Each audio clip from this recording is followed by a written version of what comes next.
Finally, with regards to exercise, we're talking about the abdominal wall as well. Now, I'm not talking about muscles, so I'm not talking about rectus abdominis or the obliques individually. I'm talking about the abdominal wall, which is all of that together. Now, what that provides is a solid cylinder to the area. So with the lumbar-dorsal fascia on the back, when we pull all of that taut, we're stabilizing the lumbar spine.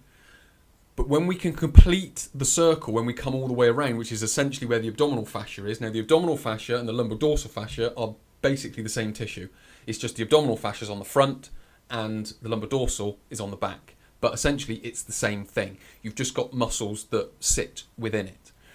Now, what that's doing, that is basically completing the ring or the hoop around the torso. So you basically bring full stability when you have the glutes working, the abdominal wall working, and the mid-back muscles working. That is, you're then able to generate higher amounts of intra-abdominal pressure, which is a force that goes outwards. To neutralize the force that's going outwards, you activate the muscles to hold everything in. And that is essentially your core strength and stability, which will then bring low back strength to your lower back. So if we've got the whole cylinder working, the whole hoop working, we get a much more effective intra-abdominal pressure being evenly pressed out.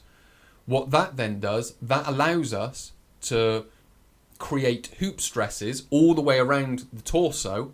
So we are basically able to hold that in place. So exercises that we would use for that, side plank and plank.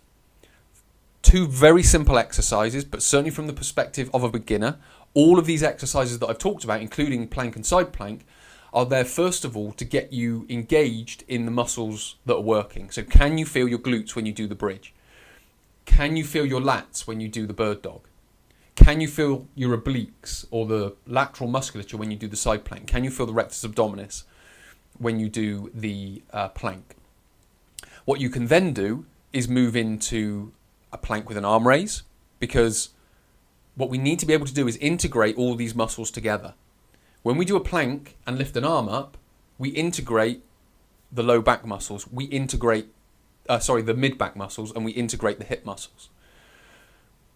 When we then swap sides, when we put one arm down and lift the other arm up, we are changing the activity between right when we lift the right arm up, then it goes down, and left when we lift the left arm up. So we've got this interplay of activity, so we're moving the stress and the tension around the torso, which is what the torso wants. It wants to be able to do that. It wants to be able to manage that. You can then do a side plank with a leg raise, because the side plank with a leg raise will activate not only the lateral musculature, the obliques, even the lats. It will activate when we lift the leg up and make the bottom leg work on its own. It will make the glute medius, glute minimus start working. So that's another effective exercise for when it comes to integrating all these muscles together to create that one solid cylinder, to be able to create the intra-abdominal pressure, and then therefore the hoop stresses to hold everything in. Then we could take it a step further and go from a plank up into a side plank. So we're lifting an arm up, and then we're rolling up into a side plank. So we're moving it from the middle to the side, then we roll up and it goes to the other side. So we've got all these different ways and means of building the lower back by not really building the lower back.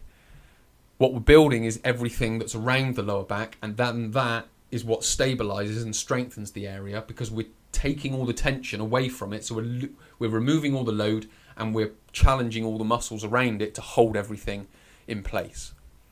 So that brings us to the end of, let's just say, the anatomy. What we're going to do in this final part 4 is just talk a little bit more about some caveats and context as to why we use or the differences between exercise and everyday life.